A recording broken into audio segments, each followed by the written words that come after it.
Salam sehat dan bahagia untuk kita semua. Pertama-tama izinkan saya mengucapkan puji syukur kehadapan Tuhan Yang Maha Esa karena atas asung kertawanugraha beliau kita pada hari ini bisa berkumpul bersama di ruangan ini. Dan juga saya tidak lupa mengucapkan terima kasih terutama kepada Bapak Kepala Sekolah yang selalu memberikan dukungan penuh yang luar biasa kepada saya khususnya dalam mengikuti pendidikan guru penggerak ini. Dan juga saya tidak lupa mengucapkan terima kasih juga kepada rekan-rekan guru semuanya yang luar biasa sudah memberikan dukungan kepada saya dalam mengikuti kegiatan guru penggerak ini. Baiklah teman-teman semuanya, kita akan mulai kegiatan pagi ini. Yang terhormat Bapak Kepala Sekolah SD Negeri 2 Kawan, yang saya hormati guru, Bapak Guru, Ibu Guru, serta pegawai SD Negeri 2 Kawan Bangli, salam sehat dan bahagia untuk kita semua. Bagaimana Ibu Bapak, masih semangat hari ini? Iya, saya kepingin tahu gimana semangat Bapak Ibu dalam mengikuti kegiatan pagi ini. Jika saya nanti mengucapkan SD 2 Kawan, sudah tahu jawaban kita, moto kita seperti apa. Oke, siap ya? SD 2 Kawan bersinar berkilau. Belum. Marilah ulang lagi sekali. SD 2 Kawan bersinar berkilau. Ya, tepuk tangan untuk kita semua. Bagus sekali. Dengan apa yang kita gaungkan bersama, SD 2 Kawan itu bersinar dan gemilang. Mudah-mudahan SD kita yang tercinta ini akan selalu bersinar dan akan selalu gemilang, baik itu di depan siswa, orang tua maupun di masyarakat luas. Baik teman-teman sekalian, begitu juga mohon izin kepada Bapak Kepala Sekolah. Pada hari ini saya berdiri di sini mohon izin untuk melakukan kegiatan diseminasi budaya positif. Kegiatan ini merupakan untuk pemenuhan tugas saya sebagai calon guru penggerak modul 1.4 menyebarkan pemahaman budaya positif di SD Negeri 2 Kawan. Saat ini saya mengikuti pendidikan guru penggerak sudah melewati modul 1.4 dan hari ini saya dimengemban tugas untuk memberikan diseminasi positif di sekolah saya, tempat saya bertugas.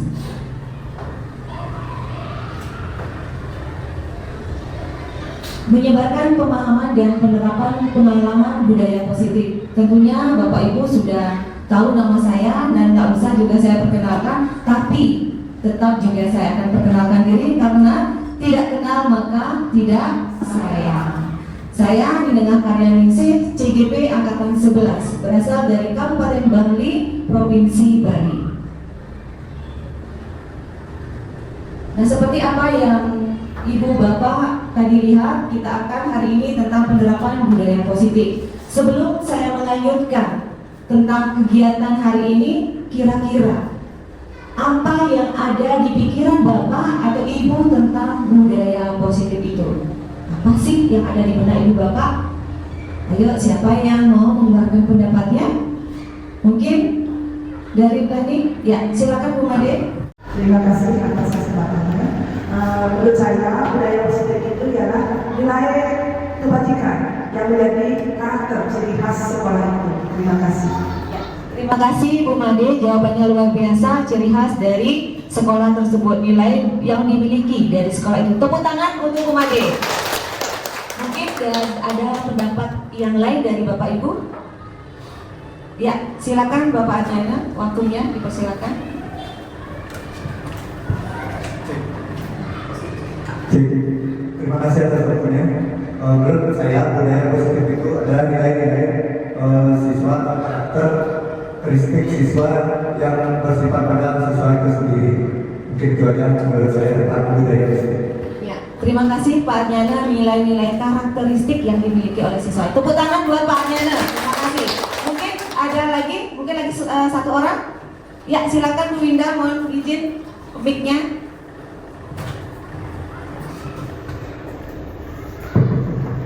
Baik, terima kasih atas kesempatannya. Jadi di sini saya akan menambahkan jawaban mengenai budaya positif. Menurut saya budaya positif itu adalah suatu kebiasaan Kebiasaan yang bernilai positif yang diarahkan ataupun dibiasakan setiap paginya untuk melakukan hal-hal yang positif. Misalnya di dalam lingkungan sekolah. Dalam lingkungan sekolah itu kita bisa menanamkan karakter siswa untuk melakukan budaya positif itu dengan cara memberikan pemahaman mengenai menjaga kebersihan lingkungan ataupun menjaga kerapian dari dalam dirinya, serta menanamkan sopan dan santun di setiap harinya. Terima kasih. Luar biasa jawabannya dari Bu Winda, memberikan pemahaman dengan memberikan penerapan sopan santun dalam kegiatan sehari-hari. Tepuk tangan buat Bu Winda, hebat sekali. Inilah yang luar biasa yang saya banggakan bertugas di SD 2 Kawan ini, mempunyai teman-teman yang sangat hebat dan super, luar biasa sekali. Dari ketiga jawaban dari teman-teman kita itu, baik dari Ibu Made, Pak Arjana, dan Bu Winda itu sudah sangat tepat. Sesuai, ini sebenarnya bertiga ini seharusnya ikut posisi saya berdiri di sini, teman-teman. Mereka ini sangat luar biasa. Mudah-mudahan di angkatan berikutnya semua guru SD 2 Kawan ini bisa menjadi guru penggerak. Semangat teman-teman semuanya ya. Ya. Nah, seperti apa yang dibilang sama Bu Made itu merupakan budaya ciri khas dari sekolah tersebut, sangat benar. Budaya sekolah memiliki peran yang sangat penting dalam membentuk lingkungan belajar yang kondusif bagi pertumbuhan dan perkembangan siswa. Salah satu pendekatan yang semakin diperhatikan dalam pendidikan adalah penerapan budaya positif. Budaya positif di sekolah merujuk pada norma-norma, nilai-nilai, dan tindakan kolektif. Tadi sudah disampaikan juga sama Pak Nyana, sama Bu Winda. Itu sangat benar sekali. Yang merupakan bisa mendorong kerjasama, penghargaan, dan kesejahteraan. Budaya positif memberikan fondasi yang kuat untuk mempromosikan perkembangan sosial, emosional, dan akademik siswa. Ketika sekolah mengadopsi budaya positif, siswa merasa diterima, aman, dan didorong untuk berpartisipasi secara aktif dalam proses belajar. Nah, pentingnya budaya positif itu terletak pada dampaknya terhadap motivasi belajar dan prestasi akademik siswa. Ketika siswa merasa terlibat dalam lingkungan yang positif, mereka cenderung lebih termotivasi untuk belajar, menjalin hubungan yang sehat, dan mengatasi tantangan dengan percaya diri. Apalagi di sekolah kita, IT kita sudah sangat luar biasa dengan kemampuan teknologi yang dimiliki sama guru-guru. Mereka guru semua ini saya sangat yakin dalam kita mengajar di kelas itu tidak ada namanya kesulitan, apalagi sekarang sudah bisa kita mengadopsi semua materi dari embah Google. Betul apa tidak Ibu Guru? Saya yakin sekali Bapak dan Ibu Guru ini sudah mempergunakan teknologi dengan bijaksana. Kenapa saya bilang dengan bijaksana? Karena kita dianjurkan dalam mengadopsi segala hal bentuk apapun harus menyaring, biar tidak kita salah komunikasi atau informasi kepada anak didik kita. Nah, sekarang dalam budaya positif itu ada beberapa konsep inti. Di antaranya, satu, perubahan paradigma belajar. Kedua, disiplin positif. Ketiga, nilai-nilai kebajikan. Keempat, kebutuhan dasar manusia. Kelima, motivasi perilaku manusia. Keenam, posisi kontrol guru. 7, keyakinan kelas. Dan kedelapan, segitiga restitusi. Konsep inti dari budaya positif inilah yang akan kita diskusikan, akan kita bicarakan pada kesempatan ini. Baik teman-teman semuanya, kita akan mulai dari konsep inti yang pertama. Pembelajaran dengan paradigma baru. Mungkin dari apa yang Ibu Bapak dengar paradigma baru, saya ada satu pertanyaan buat Bapak Ibu Guru. Mungkin masih ada yang ingat kita waktu dulu lalu di ruang ini juga pernah saya singgung tentang pembelajaran di kelas itu berpihak pada guru dan pembelajaran berpihak pada siswa atau murid. Nah sekarang siapa yang masih ingat? Mau berpendapat apa sih perbedaan pembelajaran berpusat pada guru dan pembelajaran berpusat pada murid? Mungkin Bapak Ibu masih ingat? Ya.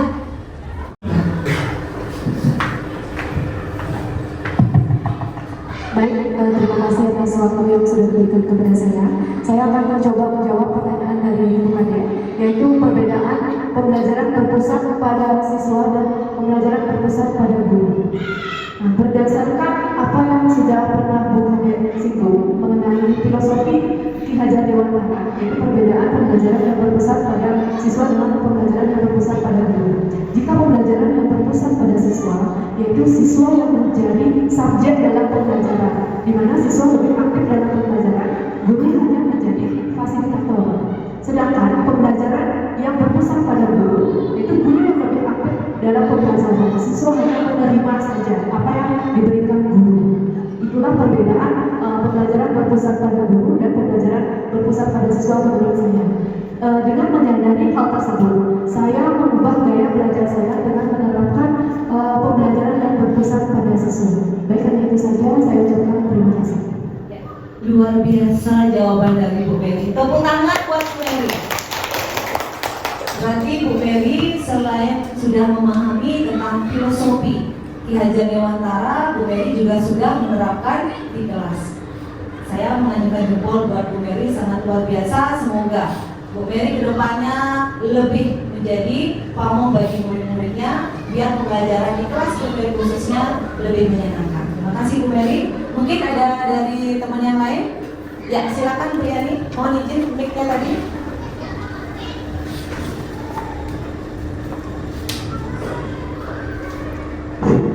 Terima kasih atas waktu dan kesempatannya.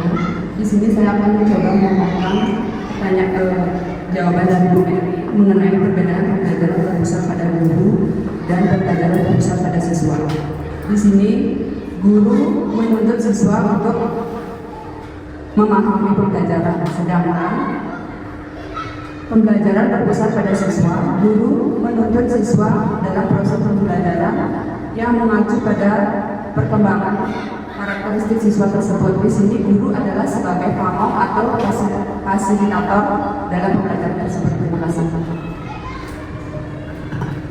Ya, luar biasa. Terima kasih Bu Yani. Sungguh luar biasa jawabannya. Tepuk tangan buat Bu Yani. Bu Yani mengungkapkan perbedaan pembelajaran berpusat pada guru dengan pembelajaran berpusat pada murid itu. Kalau pembelajaran berpusat pada guru, kita sebagai guru hanya menuntut murid itu biar tahu, biar paham. Kita tuntut bisa dan tidak bisa, kita tuntut harus bisa. Saya juga Ibu Bapak sekalian, sebelum mengikuti kegiatan pendidikan guru penggerak ini juga saya ikut salah. Saya juga salah. Ternyata apa yang saya perbuat, walaupun kita sudah mengajar di kelas, saya ternyata punya kekeliruan. Saya masuk kelas harus menuntut murid itu, saya dikejar oleh target kurikulum. Saya tidak peduli murid itu sudah paham, sudah mengerti. Yang penting saya itu sudah memberikan, saya menuntut murid itu tanpa saya sadari apa yang saya lakukan itu sangat salah. Tapi setelah saya mendapatkan pendidikan guru penggerak ini, saya bisa mengetahui kekeliruan diri saya sebagai seorang pendidik, bahwa dalam pembelajaran itu guru itu menuntun, bukan menuntut lagi. Sangat bagus seperti apa yang disampaikan sama Bu Yani. Kita seorang guru itu harus mampu menuntun, menjadi pamong sebagai fasilitator bagi murid. Jangan kita hanya bisa menuntut. Kita juga kalau dituntut juga nggak enak rasanya. Enak nggak kalau kita dituntut? Nggak. Mohon izin Pak Kepala Sekolah, misalnya Bapak menuntut murid, mohon maaf, gurunya pasti juga merasa tidak enak. Begitu juga setelah saya gambarkan diri bahwa dalam pembelajaran itu saya yang berada di sana sebagai cermin. Saya sebagai murid, saya dituntut, saya belum mengerti, nggak pernah bertanya, terus sampai di rumah menangis, minta tolong sama siapa. Ya kalau punya orang tua yang internet, mohon maaf, bukan saya bilang baru anak petani itu tidak pintar, salah. Justru kemungkinan besar kita tidak tahu bahwa anak-anak itu dari kalangan petani, pengusaha, pejabat.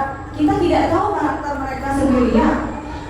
Saya juga dari dulu punya teman yang justru bapaknya seorang petani, justru dia up sekali di kelas, luar biasa. Karena mereka terlahir dengan keunikannya sendiri, mempunyai potensi, mempunyai kemampuan yang sangat luar biasa. Nah, disinilah tugas kita sebagai seorang guru untuk menuntun, menggali dari potensi yang dimiliki siswa kita. Kalau kita justru menutup, yang ada potensi anak itu semakin tenggelam karena ketakutan. Luar biasa, Bu Yani, saya yakin Bu Yani di kelas sudah mempraktekkan dengan pembelajaran berpusat pada murid. Terima kasih untuk Bu Yani dengan Bu Mary, jawabannya sangat luar biasa. Nah, kita kembali sekarang ke materi pembelajaran dengan paradigma baru. Terima kasih. Mohon izin teman-teman, Bapak Kepala Sekolahnya karena ada keperluan di kantoran, kita akan lanjut materi ini. Pembelajaran dengan paradigma baru merupakan pembelajaran yang dirancang berdasarkan prinsip pembelajaran berdiferensiasi, sehingga para peserta didik belajar sesuai dengan kebutuhannya, berdasarkan tahap perkembangan sesuai teori psikologi modern untuk mewujudkan profil pelajar Pancasila. Saya sangat yakin dengan Bapak Ibu semuanya di sini sudah memahami komponen apa yang ada di profil pelajar Pancasila. Mungkin bisa bantu, siapa yang bisa bantu menyebutkan komponen-komponen tersebut? Apa sudah jelas semuanya?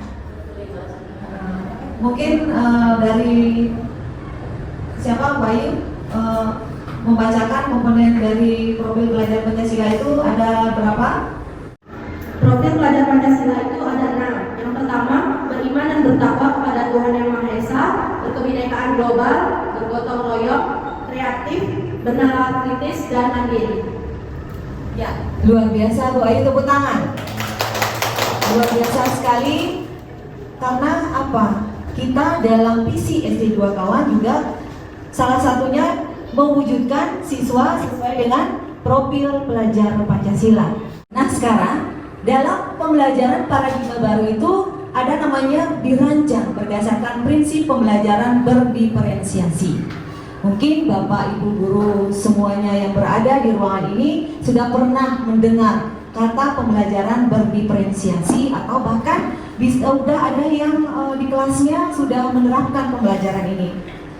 Mungkin ada dari Bapak Ibu yang mau membantu saya mengeluarkan pendapatnya, apa sih pembelajaran berdiferensiasi itu pengertiannya?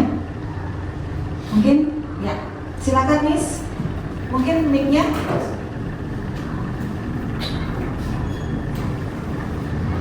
Oke, terima kasih atas waktunya. Pada kesempatan ini saya akan menjelaskan tentang pembelajaran berdiferensiasi.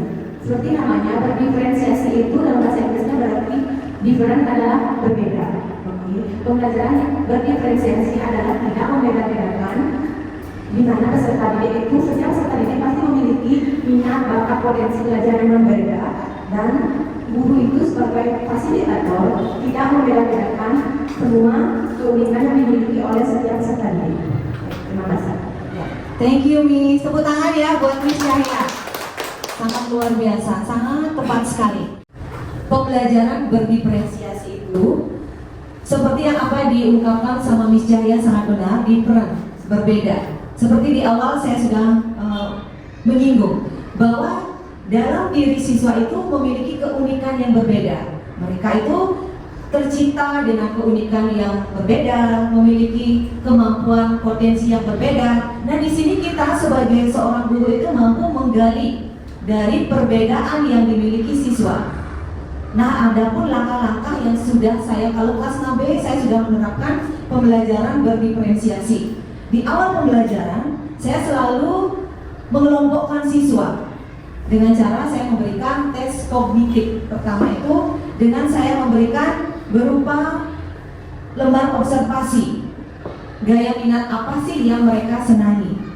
Nah, dari lembar tersebut saya mengetahui anak saya dari kelas 6B itu ada 25 orang, berapa orang yang sukanya dia di audio, cuma mendengarkan, Berapa orang mereka yang suka di visual melihat, berapa orang yang justru kedua-duanya, audio visual atau kinestetiknya. Nah, dari kelompok yang kita sudah dapatkan, kita bisa merancang strategi yang bervariatif, Ibu Bapak. Kita mengetahui di mana mengajarkan anak yang suka hanya dengan visual saja. Kita bisa membuatkan strategi yang anak itu suka audio saja. Berarti kita menayangkan video.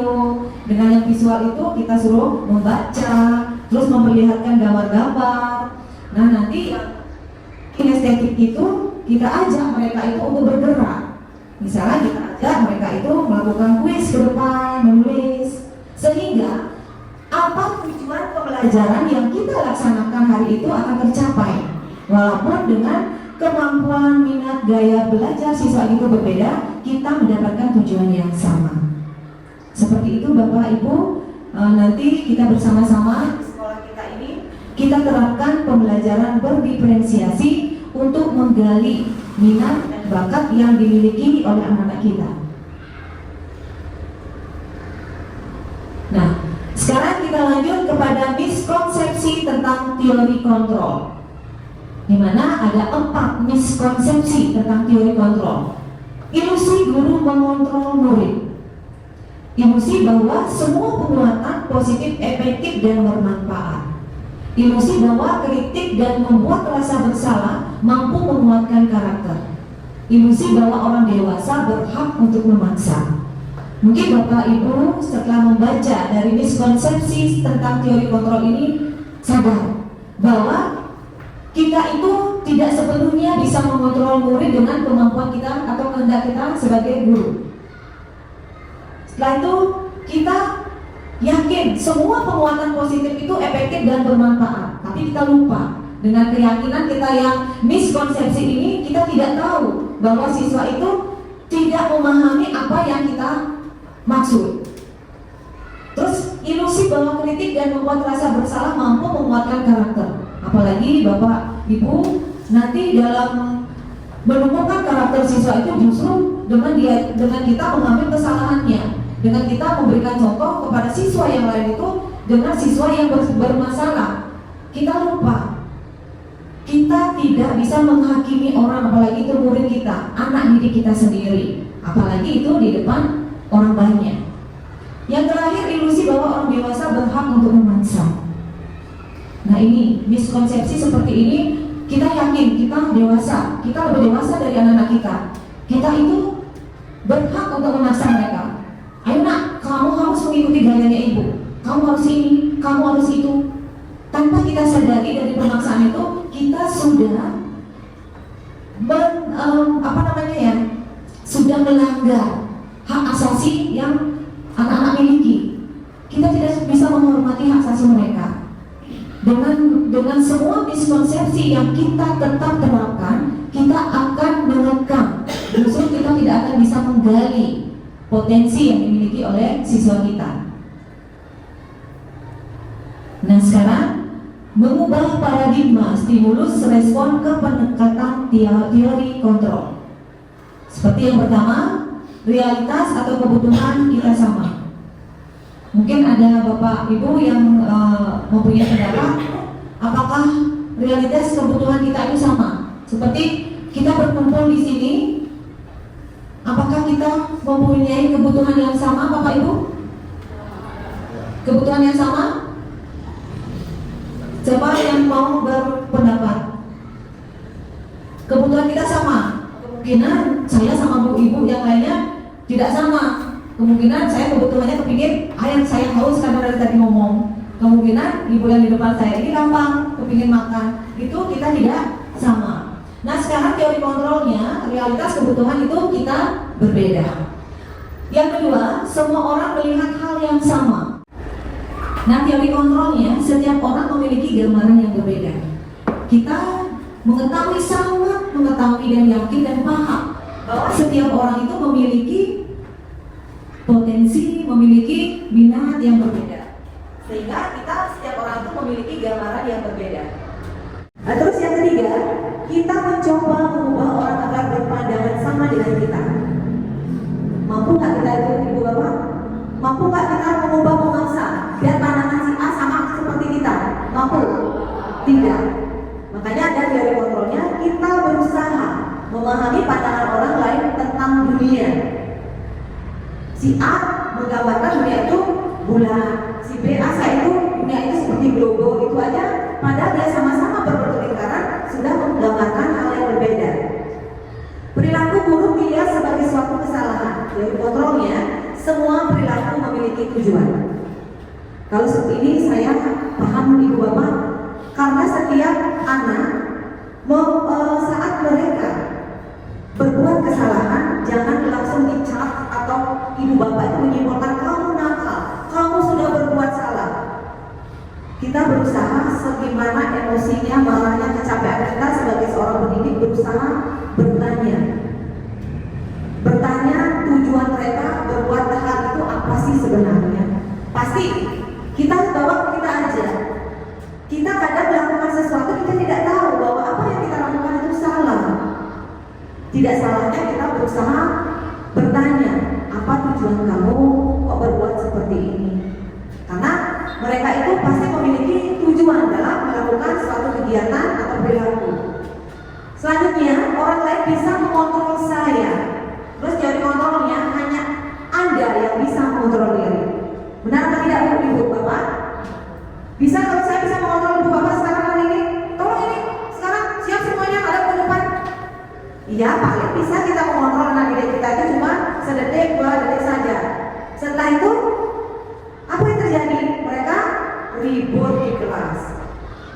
Dan teori kontrolnya hanya mereka yang bisa mengontrol dirinya. Nah, gimana kita memfasilitasi anak tersebut biar terkontrol dalam kelas, biar tidak ribut. Saya bisa mengontrol orang lain, masuk itu. Anda tidak bisa mengontrol orang lain. Nah, karena yang stimulus yang di atasnya, hanya diri sendiri yang bisa mengontrol semua perilaku. Pemaksaan ada pada saat bujukan gagal. Terus teori kontrolnya, kolaborasi dan konsensus menciptakan pilihan-pilihan baru. Saat kita melakukan kegiatan ada namanya kegagalan, Ibu Bapak, jangan itu sebagai pemaksaan. Artinya dibentak muridnya. Kalau ini kamu tuh coba kamu itu ikutin gaya guru. Pasti kamu tidak kalah, pasti kamu bawa piala hari ini ke sekolah. Jangan seperti itu, Ibu Bapak. Kita adakan kolaborasi, mungkin apa yang kita terapkan strategi saat itu, lomba itu, mungkin kita ada kekeliruan, kesalahan, atau mungkin anak itu saat melakukan kegiatan tersebut mereka itu tidak nyaman. Tapi karena kita memaksa, anak itu mengikuti dan dengan hasil yang tidak maksimal. Terus yang terakhir, model berpikir menang kalah. Terus yang kontrolnya model berpikir menang-menang. Terkadang bukan saya menyadari itu Bapak. Awal-awal saya menjadi seorang guru saat ada murid yang bertengkar, saat saya panggil itu justru saya menganggap anak yang menangis itu adalah menang atau benar. Anak yang tidak menangis saya anggap itu yang nakal, itu kalah. Ternyata itu suatu kekeliruan. Terkadang anak yang merasa sudah dirinya salah untuk membela diri di depan gurunya, dia itu meneteskan air mata. Nanti gimana caranya kita menangani masalah-masalah anak didik kita nanti akan ada di tayangan berikutnya Ibu Bapak. Nah, sekarang kita lanjut ke disiplin positif. Disiplin berasal dari kata disiplina yang artinya belajar. Disiplin mengacu pada disiplin diri yang memiliki tanggung jawab terhadap apa yang dilakukannya berdasarkan nilai-nilai yang diyakini.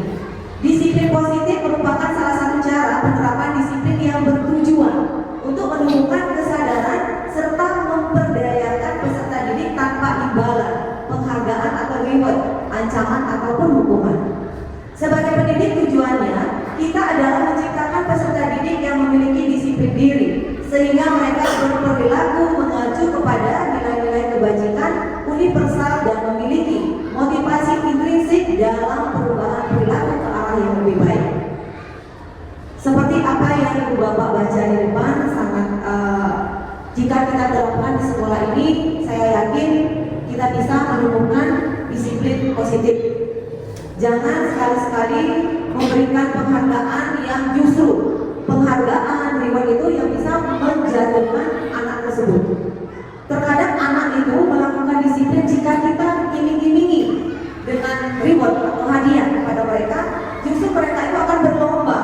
Berlombanya bukan untuk disiplin, justru berlomba untuk mendapatkan hadiah atau penghargaan itu Bapak. Kita seharusnya memberikan pemahaman terhadap siswa itu biar tumbuh nilai kebajikan dari dirinya sendiri, bukan karena ancaman. Apalagi dengan ancaman, kamu tidak disiplin, saya ibu akan keluarkan kamu dari sekolah ini. Kamu tidak disiplin, ibu akan kasih nilai 0 nanti di rapor. Apalagi seperti itu akan mendaunkan anak, akan menjatuhkan mental anak tersebut. Gimana caranya kita mewujudkan, menanamkan pemahaman nilai-nilai kebajikan agar disiplin positif di sekolah kita ini tertanam. Nanti setelah tertanam itu akan tumbuh dan kita memeliharanya biar terus tumbuh dan tidak pernah namanya ada kata mati atau layu. Siap Ibu Bapak? Siap kita akan berubah seperti itu? Terima kasih Ibu Bapak sekalian. Nah sekarang kita akan lanjut nilai-nilai kebajikan. Seperti apa yang sudah saya ungkapkan tadi, kita mewujudkan disiplin positif itu dengan menumbuhkan nilai-nilai kebajikan. Nilai-nilai kebajikan itu sangat banyak Bapak Ibu. Bukan saja seperti yang saya tuliskan di depan ini, masih banyak sekali. Tapi saya berikan beberapa contoh saja. Dan saya ada contoh dalam nilai kebajikan. Dan yang terpenting Bapak Ibu dalam menanamkan nilai-nilai kebajikan tersebut, hindarilah dari hal kita baru agama hidup, kita membentuk dengan agama itu saja. Jangan seperti itu. Kita menentukan nilai-nilai kebajikan itu disepakati bersama, lepas dari suku bangsa, agama, bahasa maupun latar belakang. Hindari itu Bapak Ibu ya, karena kita di sini itulah adanya perbedaan itu kita ciptakan menjadi suatu keindahan beraneka ragam. Makanya Indonesia itu akan terlihat indah karena apa? Karena Indonesia itu terkenal dengan keberagaman, kebinekaan. Dari perbedaan itu kita akan tercipta suatu keindahan Bapak Ibu. Nah sekarang ada contoh nilai kebajikan institusi atau organisasi. Nih profil pelajar Pancasila yang sudah disebutkan tadi sama Bu Ayu, beriman dan bertakwa pada Tuhan Yang Maha Esa dan berakhlak mulia, berkebinekaan global, gotong royong, mandiri, kreatif dan bernalar kritis. Sedangkan yang Ibu Primary Years Program atau PYP, toleransi, rasa hormat, integritas, mandiri, menghargai, antusias, empati, keingintahuan, kreativitas, kerjasama, percaya diri dan komitmen. Sedangkan nilai kebajikan keterampilan hidup atau life skill dapat dipercaya. Ini yang sungguh luar biasa nilai kebajikan Ibu Bapak.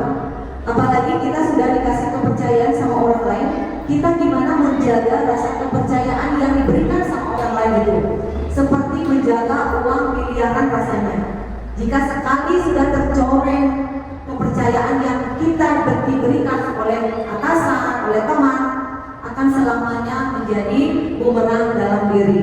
Kita akan merasa tersingkirkan, kita tidak punya teman. Makanya Ibu Bapak, mari kita keterampilan hidup dalam nilai kebajikan dapat dipercaya itu kita genggam secara kuat dan teguh. Lurus hati, pendengar yang aktif, tidak mendengar merendahkan orang lain, dan memberikan yang terbaik dari diri.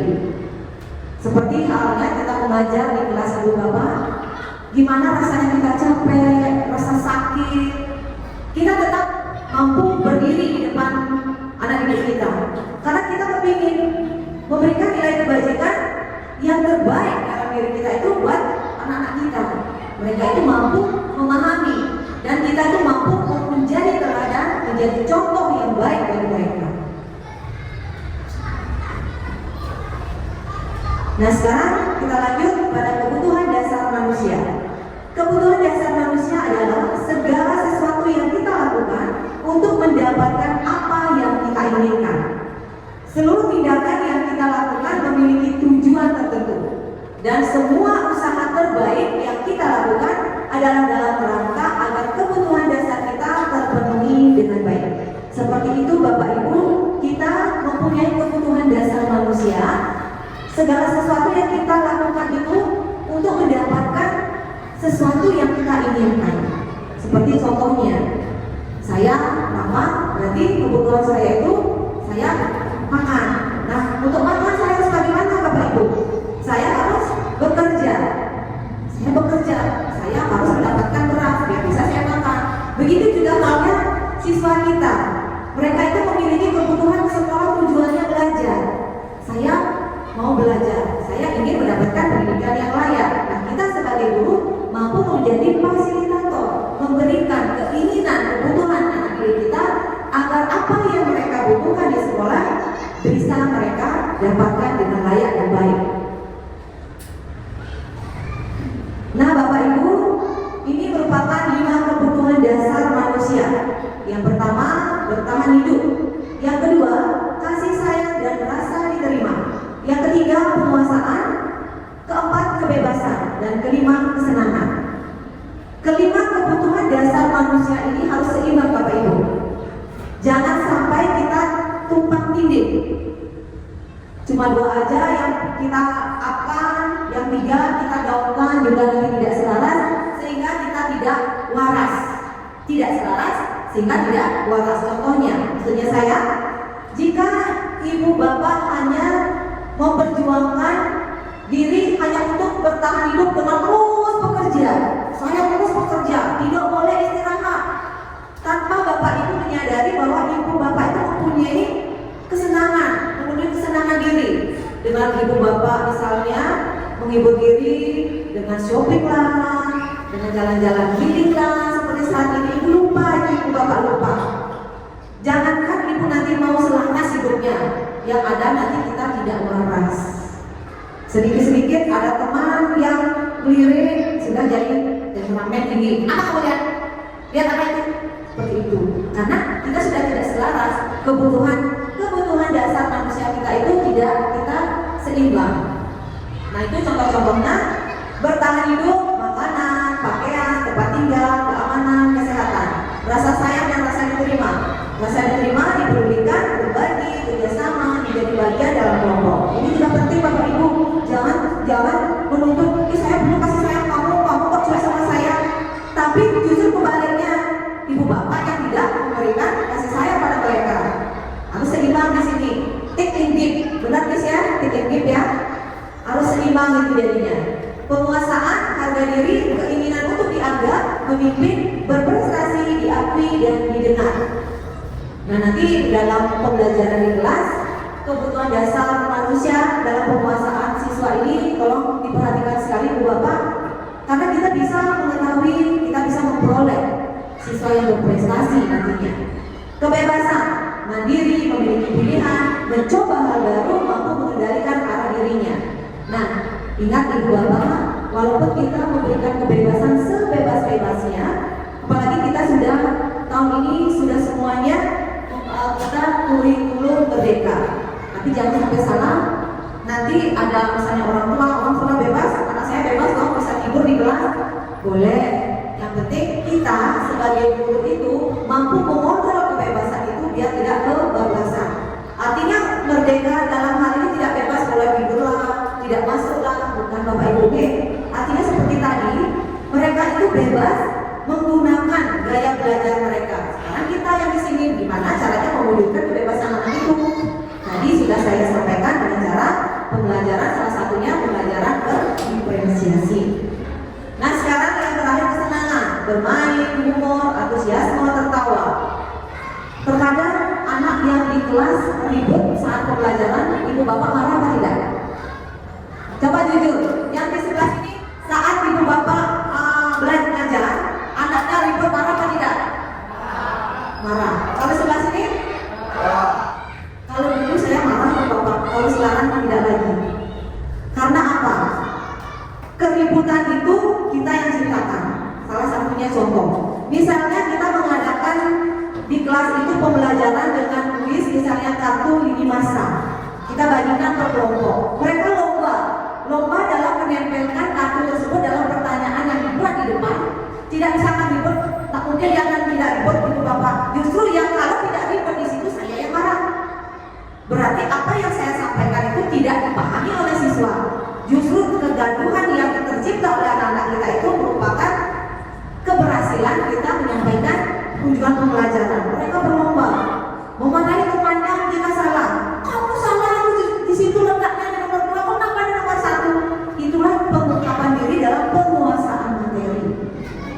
Benar, nggak salah ibu bapak jika muridnya ribut di dalam kelas, tetapi tanda kutip, jika kita yang tidak menciptakan mengarahkan ke keributan itu, kita marah, ya sendiri bisa marah juga kalau murid-muridnya pas kita saat kita diskusi tidak justru presentasi mereka ributnya itu justru dengan hal yang tidak ada di materi, wajar Bapak Ibu marah. Oke Bapak Ibu, kita lanjut.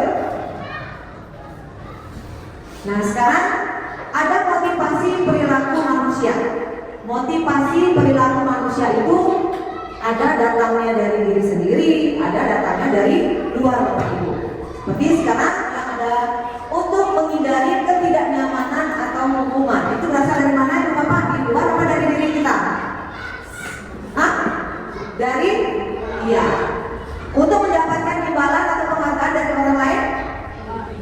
Iya, bagus. Untuk menjadi orang yang mereka inginkan dan menghargai diri sendiri dengan nilai-nilai yang mereka percaya itu? Ya, bagus sekali Bapak Ibu. Ingat, motivasi itu datang dari luar dan datang dari diri sendiri. Bagaimana kita bisa mewujudkan, terutama bisa menumbuhkan motivasi diri anak itu yang tumbuh dari dirinya sendiri. Jadi tadi untuk menghindari ketidaknyamanan hukuman, mendapatkan imbalan atau penghargaan dari orang lain, kita sekarang wujudkan biar mereka itu tumbuh dari dirinya menjadi orang yang mereka inginkan, menghargai diri sendiri dengan nilai-nilai yang mereka percaya ini Bapak. Saya yakin dengan kita semangat, kita punya komitmen yang besar, kita punya prinsip dan punya dedikasi yang tinggi untuk merubah paradigma menjadi paradigma baru lebih baik. Saya yakin Ibu Bapak akan tidak kesulitan dalam mewujudkan motivasi intrinsik pada diri siswa. Nah, sekarang coba perhatikan Ibu Bapak semuanya.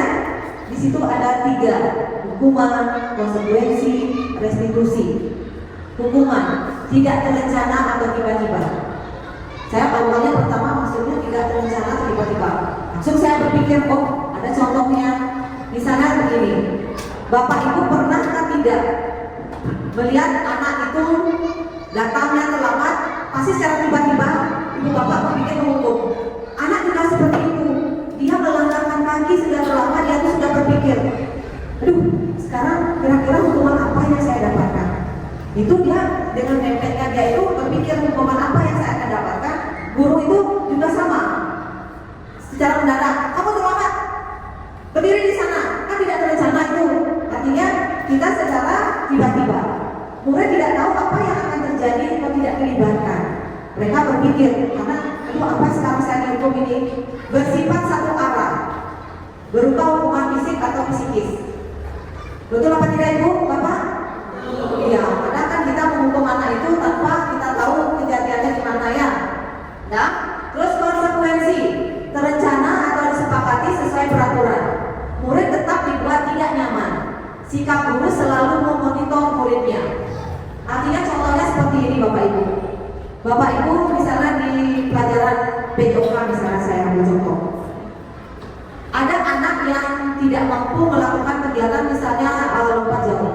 Bapak Ibu memberikan konsekuensi. Jika kamu tidak bisa melakukan lompat itu, sekarang kamu keliling lapangan 5 kali. Ibu Bapak melakukan konsekuensinya seperti itu. Tidak bisa melakukan konsekuensinya, kamu harus keliling 5 kali halaman. Tanpa Ibu Bapak sadari, murid itu dibuat tidak nyaman. Walaupun kita menerapkan maunya biar anak tersebut tumbuh motivasinya bisa melakukan hal tersebut, tapi kita lupa kenyamanan mereka itu tidak ada. Nah sekarang yang ketiga, restitusi. Proses kondisi untuk menciptakan bagi murid memperbaiki kesalahan. Artinya kita memberikan tahapan Bapak Ibu. Nanti tentang restitusi ini ada tahapannya, kita akan nanti di slide berikutnya. Di situ dalam restitusi itu ada proses kolaboratif yang mengajarkan murid untuk mencari solusinya sendiri.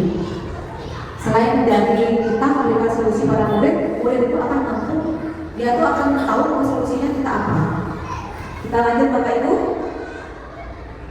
Nah sekarang kita lanjut pada 5 kontrol, posisi kontrol guru. Situ ada 5 posisi kita sebagai penghukum, pembuat merasa bersalah, sebagai teman, sebagai pemantau, dan sebagai manajer.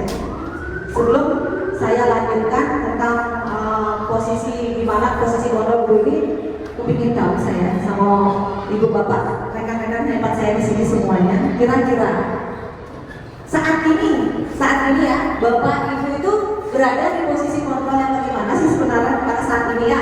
Pasti bapak ibu sudah memahami penghukum, saya suka menghukum murid gitu ya, pada teman, murid itu diajak anggap teman ya, dirayu, pokoknya kita anggap mereka teman, terus membuat rasa bersalah anak itu biar mereka tahu anak itu salahnya di mana, terus pantau guru itu disuruh memantau terus nih, terus nggak dapat juara dia, aku seperti ini dia terus seperti itu. Terus manajer itu mampu sudah melakukan kontrol anak itu menjadi lebih baik. Makanya Bapak Ibu coba sebelum saya lanjutkan kesemuanya ini tentang posisi kontrol itu contohnya gimana, saya mau tahu dong teman-teman saya ini di posisi yang mana. Coba mungkin dari Pak Anyada yang dulu mohon izin kasih. Menurut teman saya pada saat ini sebagai penghukum. Pak Adriano, terima kasih Pak Adriano. Posisi kontrol saat ini penghukum, kalau bisa saya tahu Pak Adriano kok bisa Pak Adriano menyatakan diri saat ini Pak Adriano itu kontrol di penghukum. Bisa nggak kasih contohnya atau ilustrasinya gimana biar teman-temannya tahu? Silakan Pak Adriano. Ya, terima kasih. Karena saya sering pada saat olahraga itu kadang-kadang anak-anak baru sering bermain langsung saya hukum.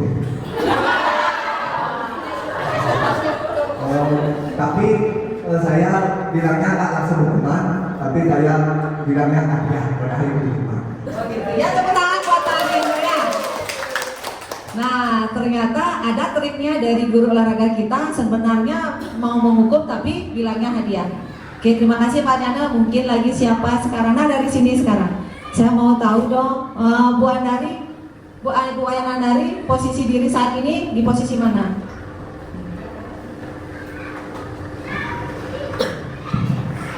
Terima kasih atas kesempatannya. Pada saat ini saya sebagai di posisi kontrol guru sebagai manajer, di mana di sini dia sebagai kelas itu memantau siswanya dalam proses pembelajaran. Sekian. Iya. Terima kasih Bu Andari, tepuk tangan ya. Hebat. Bu Andari sudah mampu sebagai manajer. Kalau namanya sudah manajer itu semua bisa dikelola sendiri sama Bu Andari dan bisa tercover semua permasalahan tersebut. Mungkin lagi satu sekali ini pada ibu kita, ibu mirip ibu tim kita ya. Silakan Ibu Wayan, ibu yang sangat kalem sekali. Coba sekarang dalam posisi kontrol saat ini ibu sudah sebagai di mana posisi ibu saat ini? Sebagai teman.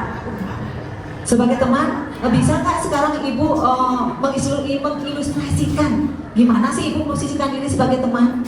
Anak itu supaya bisa menghargai gurunya sebagai Oh iya, bagus sekali, tepuk tangan ya. Tepuk tangan, terima kasih Bu Wayan. Diajak itu anggap posisikan diri sebagai teman mereka, biar mereka itu bisa menghargai kita sebagai pendidiknya dengan cara memberikan pemahaman. Dianggap anak itu tidak selalu salah. Seperti gimana kita sama teman, berarti kita itu take in game di situ. Mampu anak itu akan terus bercerita nanti sama ibu. Bagus ibu. Nah mungkin yang lainnya juga sama. Mungkin ada semuanya tercover. Saya posisi ke semuanya. Ada nggak ke semuanya? Ada ke semuanya nggak posisi saat ibu bapak saat ini? Mungkin ada tiga, saya sebagai temannya, manajer, dan membuat merasa bersalah, seperti itu. Nggak apa-apa ibu guru, bapak guru, nggak apa-apa. Seperti tadi kita sempat kaget ya dengan yang dibilang sama Pak Arnyana, saya sebagai posisi kontrol penghukum. Langsung kita tertawa, suka menghukum. Ternyata Pak Arnyana itu punya trik sendiri ternyata dalam hukum. Bagus Pak Arnyana ya. Tapi ingat Pak Arnyana, seperti yang saya ungkapkan tadi, jangan memberikan reward penghargaan yang berlebihan yang justru nanti akan menjatuhkan karakter murid itu sendiri. Baik Ibu Bapak semuanya, sungguh luar biasa walaupun sudah kita berjalan beberapa menit, mungkin hampir mau sejaman ini, semangatnya masih membara. Kita lanjut. Sekarang contoh penerapan 5 kontrol posisi, kontrol guru. Nah sekarang saya angkat satu kasus, siswa tidak memakai atribut lengkap saat upacara bendera. Nah, sekarang posisi kontrol kita sebagai penghukum, biasanya kita mengucapkan seperti ini. Kenapa kamu tidak memakai ukuran lagi ya? Sini, biar kelihatan sadis sedikit ya. Sini. Kenapa kamu tidak memakai atribut? Sekarang untuk karena kamu berdiri di depan tiang bendera hormat selama 1 jam. Misalnya seperti itu. Apalagi yang berucap itu bapak-bapak yang isi kumis lagi ya, sampai muridnya gemetar kakinya. Setelah itu yang kedua, membuat merasa bersalah. Berapa kali bapak atau ibu harus beritahu kamu, nah, kamu selalu saja mengecewakan ibu dan bapak.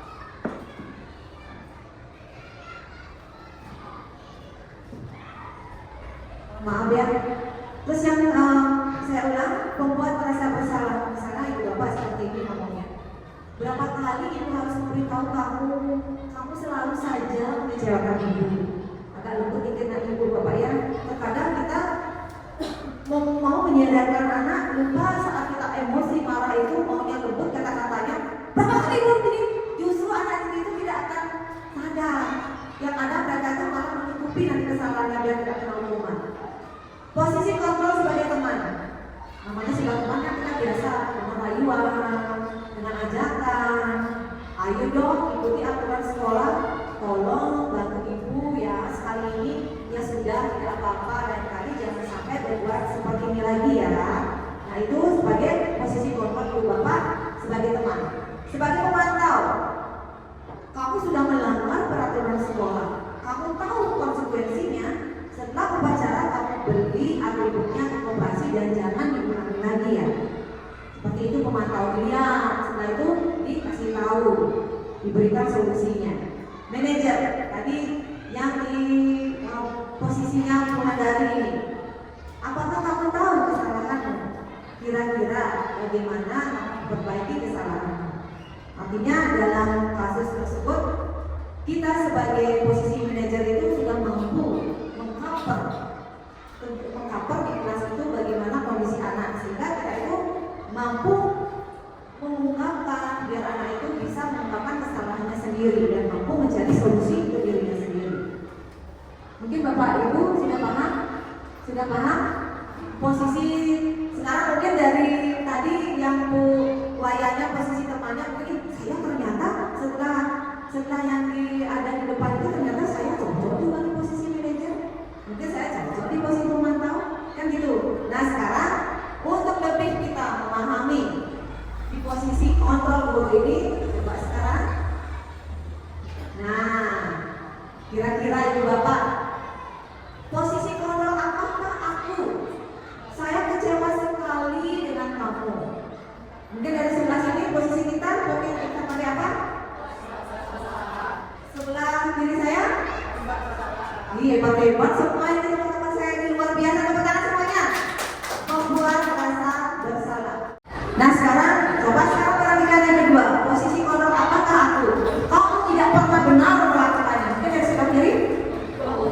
Penghukum. Kanan? Luar biasa, ibu bapak, hebat sekali ya. Sekarang kita lanjut. Posisi kontrol apakah aku? Apa rencanamu untuk menyelesaikan masalah ini? Mungkin dari kanan? Sebelah kiri? Luar biasa, manajer. Sekarang posisi kontrol apakah aku? Ayolah lakukan bagi bapak ibu ya. Coba sebelah kiri? Ya, sebelah kanan? Ya, bagus sekali teman-teman bapak ibu semuanya. Sekarang yang terakhir, posisi kontrol apakah aku? Kamu tidak pernah mendapatkan nilai jika tidak mengerjakan tugas. Posisi apa? Kiri? Luar biasa bapak ibu semuanya. Berarti ibu bapak sudah paham posisi 5 kontrol posisi bapak ibu sekarang saat ini. Baik bapak ibu, saya lanjutkan. Nah, sekarang kita lanjut kepada keyakinan kelas. Sebelum saya lanjutkan materi ini, ada pertanyaan yang terkena di depan Ibu Bapak. Mengapa keyakinan kelas? Mengapa bukan peraturan kelas? Ayo Ibu Bapak, siapa yang bisa membantu saya berargumentasi, berpendapat? Mengapa? Ya, silakan. Silakan on mic-nya. Silakan dulu. Baik, terima kasih atas kesempatannya. Jadi di sini saya akan menjawab mengapa keyakinan kelas, mengapa bukan peraturan kelas. Jadi menurut saya, mengapa keyakinan kelas ini adalah hal yang dilaksanakan di dalam kelas, di mana keyakinan kelas ini akan dibuat oleh seluruh siswa dan guru tanpa adanya rasa ketidaknyamanan atau tidak suka dengan keyakinan kelas tersebut. Jadi semua siswa di sini pasti sudah senang dan setuju akan keyakinan yang sudah ditetapkan. Dan mengapa bukan peraturan kelas? Jadi menurut saya dan kebanyakan peraturan kelas ini pasti dibuat oleh satu guru dan beberapa siswa saja. Jadi tidak seluruh siswa akan menyetujui peraturan-peraturan yang sudah dibuat tersebut. Terima kasih Bu Ningro, luar biasa jawabannya. Tepuk tangan buat Bu Ningro. Bu Ningro menyatakan kalau keyakinan kelas itu dibuat oleh seluruh orang, artinya baik guru dengan siswa yang sudah disepakati. Sedangkan peraturan kelas itu cuma di sepihak saja, maka kalau jika dipakai begitu juga sebenarnya. Terima kasih, bagus sekali. Mungkin ada pendapat dari rekan yang lainnya? Siapa lagi? Ya, silakan Bu Gomari, mohon mic-nya.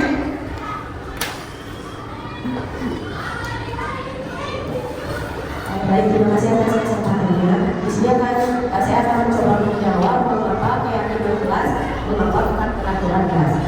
Ya, keyakinan kelas ini kan dibuat secara bersama-sama sesuai dengan kesepakatan dari siswa dan guru. Mungkin dengan hal itu siswa akan lebih merasa bertanggung jawab dan termotivasi dalam melaksanakan kesepakatan yang dibuat secara bersama-sama tersebut.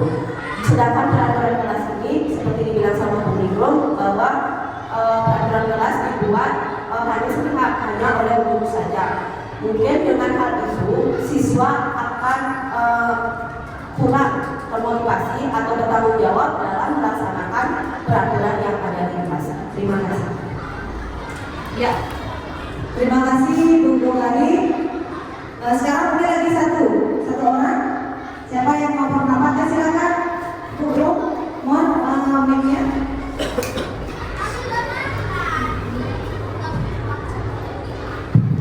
Baik, terima kasih atas waktunya. Di sini saya ingin menambahkan sedikit menurut pendapat saya, di mana kalau keyakinan kelas itu merupakan sama yang seperti dibilang teman-teman, itu adalah yang membuat guru dengan siswa.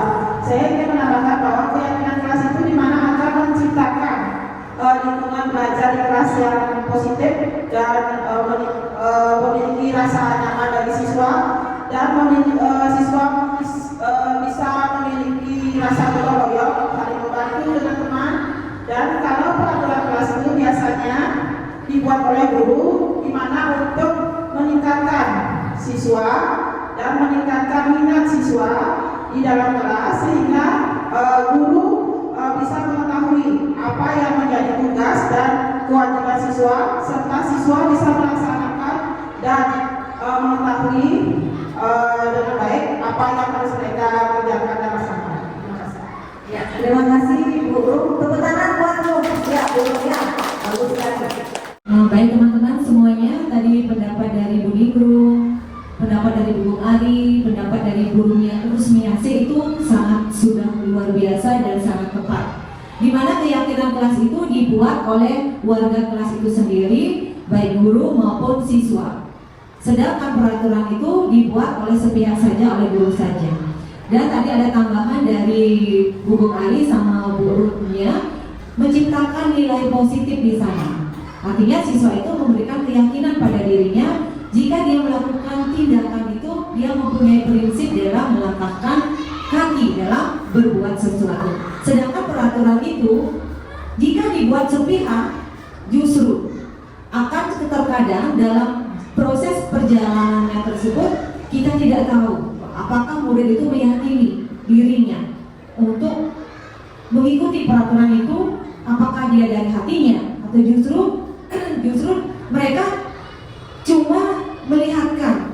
Di depan kita yang pembuat peraturan, kita biar terlihat, oh saya sudah mengikuti peraturannya Bapak itu. Di belakangnya justru terbalik, mereka berbuat di luar peraturan yang kita buat.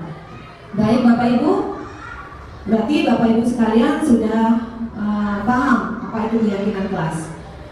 Nah, di kelas saya sudah membentuk keyakinan kelas. Mungkin saya di sini pada kesempatan ini akan memberikan sharing, berbagi tentang bagaimana saya melakukan pembentukan keyakinan kelas di kelas 6B. Keyakinan yang saya buat itu awalnya saya jelaskan dulu sama murid bahwa keyakinan kelas itu berbeda dengan peraturan kelas Bapak Ibu. Dengan pemahaman yang mereka miliki, mereka sudah paham bahwa keyakinan kelas itu memiliki nilai-nilai positif yang terdapat di dalamnya. Setelah itu saya bagikan kertas post-it yang seperti yang Ibu Bapak lihat di depan. Saya bagikan satu-satu. Siswa itu akan menuliskan keyakinan apa yang ingin dia terapkan, yang ingin dia lakukan. Nah, setelah kertas post-it itu ditulis, saya tugaskan murid itu kemudian menempelkan di depan, di papan tulis. Setelah semuanya tertempel, murid saya 25 orang itu, saya di situ kelompokkan Bapak Ibu. Jika ada keyakinan yang sama, misalnya misalnya datang tepat waktu, ada 5 orang, saya jadikan satu, sehingga saya mendapatkan beberapa keyakinan kelas. Nah, setelah keyakinan kelas kita sepakati bersama, saya tidak lupa untuk mengumpulkan keyakinan kelas saya itu dengan cara menandatangani, biar keren Bapak Ibu ya, bukan saja prasasti ya, jadi tandatangani, peletakan batu aja tanda tangan. Kita membuat keyakinan kelas pun kita wajib kita membuat saksi bisu di atas kertas putih dengan tertuliskan nama guru, nama siswa dan tanda tangan, biar itu sah. Berarti siswa itu sudah meyakini dengan apa yang mereka sepakati, dengan apa yang sudah tertuang tanda tangan itu, mereka akan yakin dengan dirinya bahwa saya sudah mempunyai keyakinan kelas. Nah, seperti itu Ibu Bapak yang sudah saya lakukan di kelas. Keyakinan kelas itu bersifat abstrak, berupa pernyataan universal, dibuat dalam pernyataan positif. Kadang kita membuat kesepakatan kelas tidak boleh datang terlambat. Saya dari awal sudah menyampaikan sama siswa bahwa dalam pembuatan keyakinan kelas itu dibuat dengan pernyataan positif, menghindari kata tidak dan jangan. Makanya siswa sudah paham. Saya tanya, mereka ada yang menuliskan tidak boleh datang terlambat. Siswa yang lain, Ibu, itu belum pernyataan positif. Menurut kamu pernyataan positifnya gimana? Datang tepat waktu. Paham Ibu Bapak? Nah, jika sekarang misalnya ada murid kita yang menyampaikan keyakinannya tidak boleh berkata kasar. Sekarang kira-kira pernyataan positifnya itu bisa diganti menjadi apa? Berbicara yang sopan. Seperti itu Bapak Ibu. Kenapa? Karena kita itu mau menciptakan hal positif dari awal dulu, buat pernyataan yang positif sehingga kita bisa dari pernyataan positif itu membuahkan hal yang positif Bapak Ibu. Sedikit saja agar mudah diingat. Nah, kebetulan itu ada 9 dari 25 orang saya kelompokkan, itu ada 9 keyakinan kelas di kelas 6B. Mungkin Bapak Ibu nanti bisa melihat bagaimana keyakinan kelas di kelas 6B sesuai dengan kondisi kelas dan sekolah sehingga mudah diterapkan. Semua warga sekolah atau warga kelas melibatkan saat membuat keyakinan kelas. Seperti itu sudah disampaikan sama Bu Indro, Bu Gomari, dulu sudah sangat paham sekali. Semoga apa yang kita perbuat dengan membuat keyakinan kelas, kita yakini siswa kita itu mampu untuk menumbuhkan nilai-nilai positif di sekolah kita. Nah, sekarang kita lanjut kepada segitiga restitusi. Di awal saya sudah tadi berjanji dalam menangani kasus yang kita hadapi, melihat siswa kita bagaimana di kelas, di luar kelas itu ada namanya segitiga restitusi, Bu Bapak. Merupakan suatu proses dialog yang dijalankan oleh guru agar dapat menghasilkan murid yang mandiri dan bertanggung jawab. Pada segitiga restitusi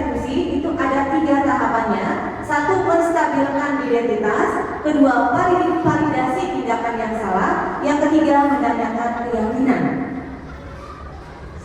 Lanjut. Nah, menstabilkan identitas berdasarkan prinsip membuat kesalahan adalah bagian dari proses pembelajaran. Sering sekali saya sampai detik ini Bapak Ibu, karena saya mengingat sekali dari saya menjadi seorang pelajar. Dulu guru saya itu setiap saya membuat kesalahan, saya tidak pernah dimarah, dibilang sama gurunya, "Dek, kamu ini wajar berbuat salah karena manusia itu tidak ada yang sempurna. Tetapi jangan mengulang kesalahan yang sama dengan kamu tidak mengindahkan nasihat dari guru." Seperti itu. Saya ingat sekali pendidik saya dulu selalu melakukan kata-kata itu walaupun saya sudah salah tidak pernah dihukum. Nah, berbuat salah itu wajar, tidak ada manusia yang sempurna. Ibu bapak juga pernah melakukan itu. Ibu bapak tidak mau mencari siapa yang salah. Ibu bapak ingin mencari solusi dari permasalahan ini. Kamu berhak merasa begitu. Seperti itu, dengan kata-kata itu, ibu bapak sudah menciptakan, menstabilkan diri anak itu, identitas dirinya. Sekarang kita lanjut pada tahapan yang kedua, validasi tindakan yang salah. Berdasarkan prinsip setiap perilaku berupaya memenuhi suatu kebutuhan tertentu. Tanyakan sama anak itu alasan. Kamu pasti punya alasan mengapa melakukan hal itu. Padahal kamu bisa melakukan yang lebih buruk dan ini ya. Kamu patut bangga karena telah melindungi sesuatu yang penting buatmu. Kamu melakukannya karena mempertahankan sesuatu yang penting bagimu. Seperti itu, Ibu Bapak. Di sana percakapan dialog yang Ibu Bapak lakukan untuk memvalidasi tindakan yang salah. Selanjutnya, nah pentingnya kita membuat keyakinan kelas. Yang terakhir ini menanyakan keyakinan pada siswa. Berdasarkan prinsip teori kontrol bahwa pada dasarnya kita termotivasi secara intrinsik. Apa keyakinan kelas kita? Nilai-nilai apa yang kita sepakati bersama? Seperti apa gambaran sebuah kelas yang ideal menurut kamu? Kamu ingin menjadi orang yang seperti apa? Nah, dialog pertanyaan seperti inilah yang mengarahkan siswa itu untuk mengingat keyakinan kelas yang mereka sepakati, Ibu Bapak. Nah, sekarang saya akan memberikan contoh penerapan segitiga restitusi pada kelas 6B. Selamat menonton, Ibu Bapak.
Kira-kira dari tindakan yang kalian dibuat kedua, ada nggak keyakinan itu yang tidak kalian laksanakan? Berarti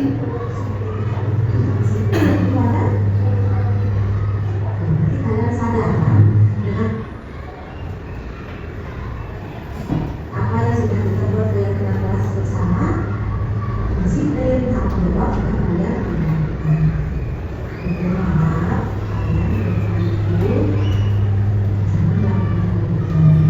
Karena sadar sekarang salahnya sekarang itu dari poli ke depan boleh akan berubah bagaimana.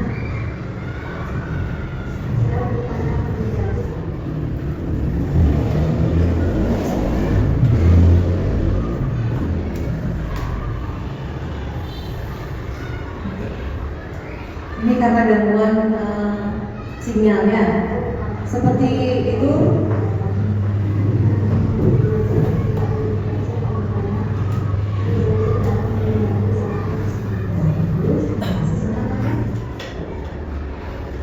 Dengan penerapan segitiga restitusi itu, ketiga tahapan Ibu Bapak sudah lakukan. Enak rasanya Bapak Ibu, saya juga sudah membuktikannya. Anak itu akan merasa memahami nilai-nilai apa yang mereka yakini dalam diri mereka. Saya harapkan kita semua warga SD 2 Kawan, khususnya guru-guru maupun pegawai ini di dalam menumbuhkan nilai keyakinan murid itu. Jika ada siswa yang berbuat salah, jangan kita langsung menghukum di depan teman-temannya. Kita ajak ke ruang khusus, kita tanya, kita terapkan segitiga restitusi ini Bapak Ibu ya. Jangan kita menelanjangi siswa di depan umum, karena dia akan mentalnya semakin buruk ke depannya. Nah, sekarang Ibu Bapak, dari apa kegiatan kita hari ini tentang budaya positif, dan adapun kesimpulan dalam penerapan program disiplin positif, hendaknya guru memiliki standar kepribadian profesional dan sosial yang baik, di mana guru mampu merefleksi dirinya dalam posisi kontrol saat ini. Bagaimana perjalanan dirinya sebagai among, manajer yang menuntut murid-muridnya menjadi insan yang mandiri, merdeka dan bertanggung jawab sesuai dengan standar nasional pendidikan.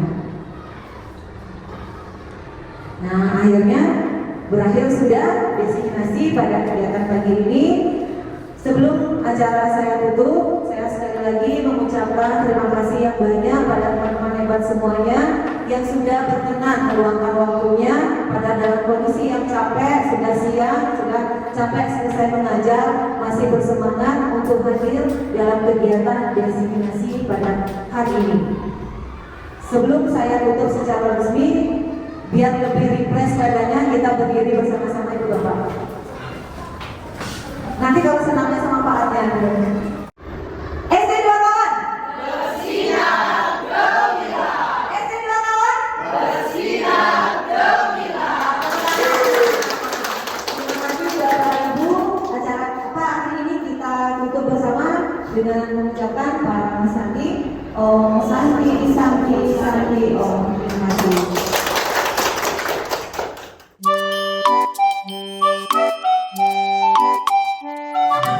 Yang ini masih semangat? Masih! SD 2 Kawan jaya menyatu. Nah, kemarin kita sudah membahas tentang keyakinan kelas. Masih ingat? Masih! Guru juga sudah membuatkan kalian PR, berpikir di rumah ya, kira-kira apa sih yang kalian yakini untuk kamu buat di sekolah. Siap ya? Siap! Ya, sudah punya pikirannya mau nulis apa ya? Sudah! Guru bagikan di kertas ini, nanti kalian tuliskan apa yang kalian inginkan untuk di kelas ini. Setelah itu ditempel di depan. Bisa tolong Wanda? Langsung ditulis ya, jangan sampai kebalik linknya. Nanti jangan di linknya ditulis ya.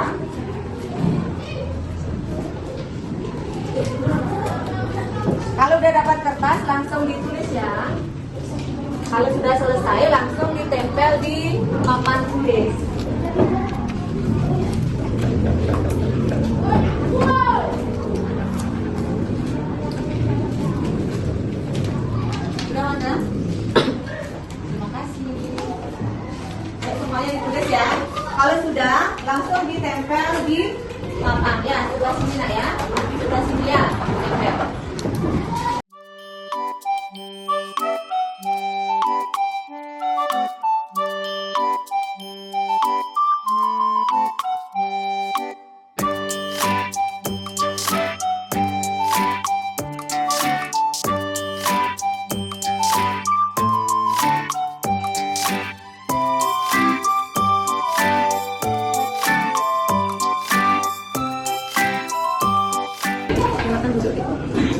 Dan sekarang coba perhatikan dari apa yang kalian tuliskan, guru akan kelompokkan. Nah, nanti kalau ada yang sama berarti kita cukup satu nempel.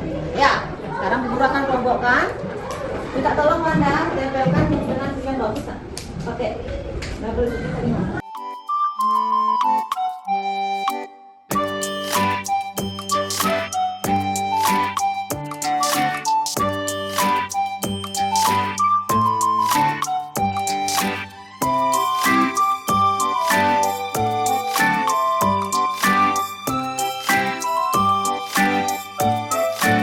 Udah ya, setelah kita kelompokkan, itu kalian ada yang pertama masuk kelas tepat waktu, mengerjakan tugas tepat waktu dan bertanggung jawab, memakai seragam sekolah sesuai aturan, menjaga kebersihan kelas dan lingkungan, berbicara yang baik dan sopan, mengikuti peraturan yang disepakati oleh murid dan juga guru, menghargai guru ataupun teman, membiasakan 4 kata ajaib, dan tidak ada namanya kerumunan. Bagus, berarti kalian sudah memahami tentang apa itu keyakinan kelas, kalimat yang bersifat positif. Sudah paham berarti kalian sudah juga mengetahui nilai-nilai yang kemarin itu ada disiplin, ada bertanggung jawab dan juga menghargai orang lain. Nah, dari apa yang kita tulis dan dikelompokkan, sepakat apa tidak? Sepakat dengan keyakinan kelas yang kita buat hari ini? Sepakat, kita kukuhkan dengan cara kita akan membuat dalam bentuk tanda tangan bersama di atas kertas ini ya. Berarti dengan tanda tangan ini keyakinan kelas 6B itu ada berapa anak? Ada 9 yang buat, dan itu merupakan menjadikan panduan kalian untuk meyakini diri untuk berbuat yang lebih baik. Siap? Siap.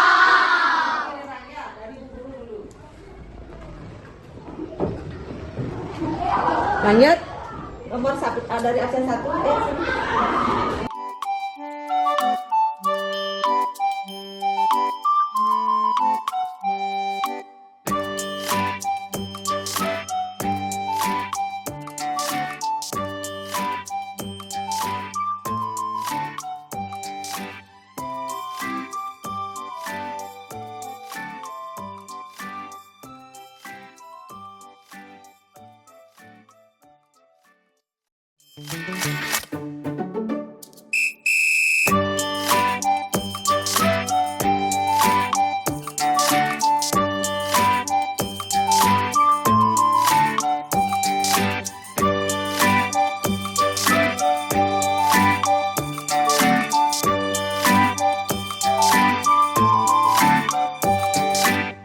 Terima kasih anak-anak ya. Nanti untuk keyakinan ini guru akan ketik ulang, guru akan tempelkan di kelas ini, dan kalian ingat ya, selalu meyakini apa yang sudah kita sepakati hari ini, jangan cuma dipakai pajangan aja. Kalian sudah berbuat, kita sudah sepakat bersama, kita harus menjalankan dia bersama. Sekali lagi, tetap